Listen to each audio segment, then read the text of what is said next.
Hello বন্ধুরা, আমি আমার দুপুরের মেনু আজকে নিয়ে চলে এসেছি। দেখো, আমার শুধু মাছের ঝাল করার কথা ছিল, তো আমার হাতের জন্য আমি মাছটা যে কিনেছি, মাছ ভাজা করব বলে ঝাল করব।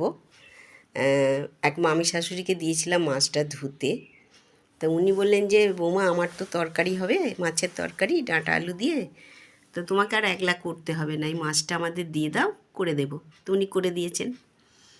আর সাথে উনি কাঁচকলা ভাজা, করলা ভাজা আর চিচিঙে ভাজা দিয়েছেন। আর ভাত তো করেইছি, তোমরা দেখেছ। আর আমার এক যা এঁচোড়ের তরকারি দিয়েছে, ওটা রাতে হয়ে যাবে আমার। আমি তোমাদের বলেছি যে মা তারা সব সময় আমার সঙ্গে আছেন। আমার এই হাত ভাঙা নিয়েও দেখো আমি দুপুরের আইটেম করে ফেলেছি। আমি ভেবেছিলাম আমি কোনো ভিডিও করতে পারবো না, কোনো রান্না দেখাতে পারবো না। আজকে তো শুধু ভাতটাই আমি করেছি, বাকি অন্যরা তো সব দিয়েছেন। আমাকে সবাই ভালোবাসে, আর আমাদের এখানে দেওয়া নেওয়াটা আছে আর কি। এই ভিডিও যদি তোমাদের দেখতে ভালো লাগে তাহলে অবশ্যই লাইক করো, আর চ্যানেলটাকে সাবস্ক্রাইব করে দিও দেখার জন্য। কেমন?